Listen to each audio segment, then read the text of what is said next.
hear that song.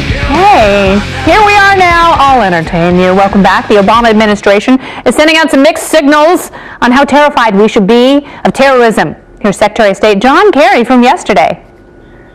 Despite ISIL, despite the visible killings that you see and how horrific they are, we are actually living in a period of less daily threat to Americans and to people in the world than normally, less deaths, less violent deaths today than through the last century. Oh, that is such great news. I'm so happy to hear that. Woo! I can let go of my prescription for Lexapro. But today, we hear from James Clapper, the Director of National Intelligence. Not good. When the final accounting is done, 2014 will have been the most lethal year for global terrorism in the 45 years such data has been compiled. Looks like I better double the dosage. All right, who do we have to talk to tonight? Jillian K. Melchior. She is a writer at National Review and a senior fellow at the Independent Women's Forum.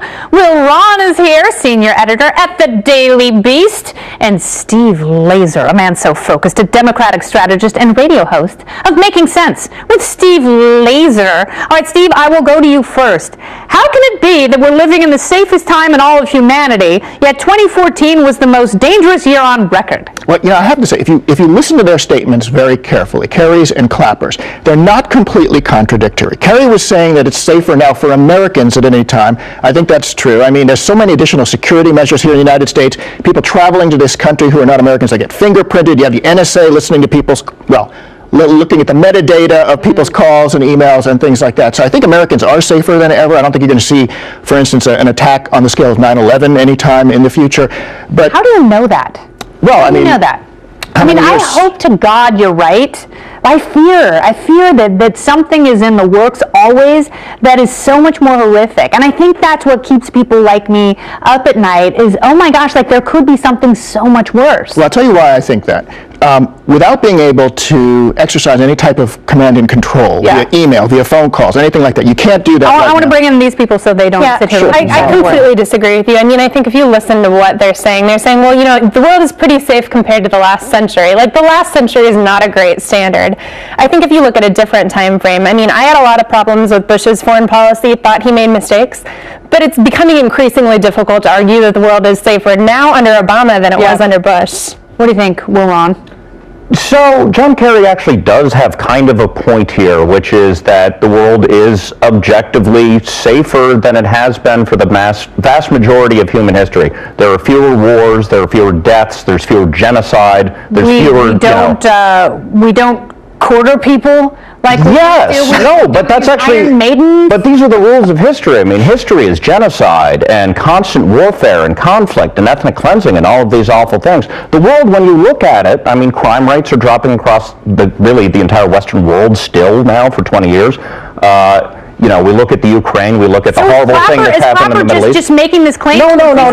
It's a different thing. I mean, we have to, as Steve said, we have to factor in the Americans right now. Yes, the world is safer than it's ever been, while at the same time, yes, a brutal caliphate is being established in the Middle East. However, that caliphate has not shown a particular interest in attacking the United States proper.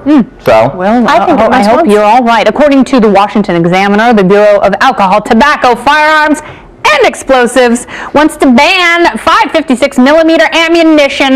Gun advocates claim because the Obama administration hasn't been able to ban AR-15 semi-automatic rifles, it's going to go after the ammunition they use instead on the grounds that they're armor-piercing, a threat to police, and bullets aren't covered in the Second Amendment. Now, Steve, you were in the Air Force. You've actually shot guns. How much malarkey nonsense is this? I've actually fired 5.56 millimeters, which we're talking about here, that type of ammunition.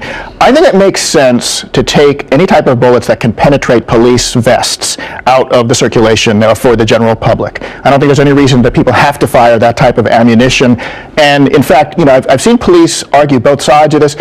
The argument that the police have that are against banning these weapons is that they don't think people would spend $1,000 to buy the type of weapons pistol that would fire these. Yeah. I agree with that. That's a tough assumption on which to bet the safety of police officers. Absolutely not. And I think that's because the bet has already been made. If you look at it statistically, I can't find one example of a police officer that's been killed by a .556 bullet. And on top of that, we're talking about bullets for rifles. Rifles account for 2.5% of homicides, and that's not even narrowing it down to the caliber. Well, before 2001, we didn't have that many people who have been ever killed in a terrorism incident. And in 1998, we had a study that showed that we need to improve airline security. A lot of folks said the same thing that you're just saying now about that we didn't have a realistic threat of terrorism.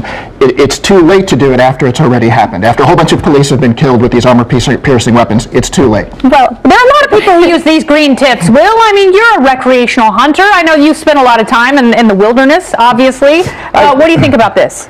I think the politics of it make this unlikely for the White House to move forward on. I think every time that they move forward with a big gun control push, it always seems to blow up in their faces. I mean, after Sandy Hook, they could not actually get a bill through Congress. Yeah, and that's when pretty much everyone was like, whoa, maybe yes, exactly. If there was any moment, the power of the NRA and the gun lobby is such that, and it's like this all over the country. I mean, you look at the state laws on guns that are just getting repealed left and right. Also, if they ban this ammunition, it's hard to think that they would actually be able to ban the ammunition. There's enough of it already out there. Yeah. Wink, wink. All right. Well, Jillian, Will, and Steve Laser, you guys, thank you so much for being here. Thanks, Kim. Thank you, Kennedy. Fine discussion always.